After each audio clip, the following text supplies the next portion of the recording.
خبر شامل کرتے ہیں شیخوپورہ سے۔ گلنار اقبال نے کے نیوز کے بیورو چیف طاہر خان سے بات کرتے ہوئے کہا، کشمیری آزادی سے کم کوئی آپشن قبول نہیں کریں گے۔ اقوام متحدہ اور انسانی حقوق کی تنظیموں کو چاہیے کہ وہ کشمیریوں کے حق خود ارادیت کے لیے آواز بلند کریں۔ 1 لاکھ سے زائد کشمیری آزادی کے لیے جان کا نذرانہ دے چکے اور 11,000 خواتین کی بھی شہادتیں ہوئیں۔ ہزاروں خواتین بیوہ ہو چکی ہیں۔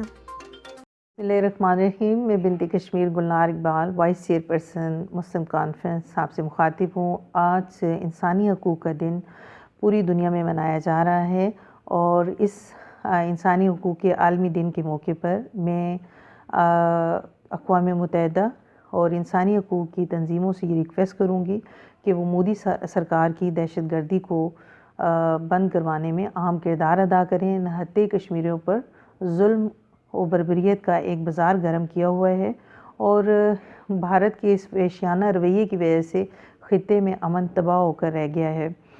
مودی سرکار یہ جان لے کہ اس کا جو ظلم اور بربریت کا جو بازار ہے، پوری دنیا جو ہے وہ اس سے آشنا ہو چکی ہے اور اس طرح سے وہ مودی سرکار جو ہے وہ کسی صورت بھی تحریک آزادی کشمیر کو دبانے میں کامیاب نہیں ہو سکتا۔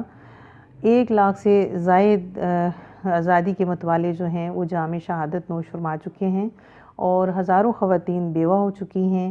11,000 سے زائد خواتین تحریک آزادی میں جنہوں نے حصہ لیا، انہوں نے جام شہادت نوش فرمایا۔ بھارت جو ہے وہ اپنے مظالم کو بند کرے، کیونکہ وہ کسی صورت بھی جو ہے وہ ان ظلم اور بربریت کے بازار سے جو ہے وہ کشمیریوں کی تحریک آزادی کو دبا نہیں سکتا۔ آج میں اس دن کی وسادت سے جو ہے وہ اقوام متحدہ کی سفیروں کو، انسانی حقوق کی تنظیموں اور ذمہ دار لوگوں سے یہ اپیل کروں گی کہ وہ کشمیریوں کو ان کا حق خود ارادیت دلوائیں، تاکہ کشمیری جو ہیں وہ امن اور سکھ کا سانس لے سکیں اور امن سے اپنے خطے میں رہ سکیں۔ مودی سرکار یہ جان لے کہ وہ کسی صورت بھی آزادی کی اس تحریک کو دبا نہیں سکتا، کیونکہ اس آزادی کی تحریک میں نوجوانوں، بوڑھوں، بچوں اور خواتین کا لہو شامل ہے۔ آج اس دن کے موقع پر ہم عہد کرتے ہیں کہ کشمیریوں کی آزادی کی اس تحریک، جدوجہد کی تحریک میں ہم ان کے ساتھ ہیں اور جدوجہد آزادی تحریک جو ہے وہ جاری و ساری رہے گی اور آزادی سے کم کوئی بھی آپشن جو ہے وہ کشمیریوں کے لیے قابل قبول نہیں۔ Thank you so much.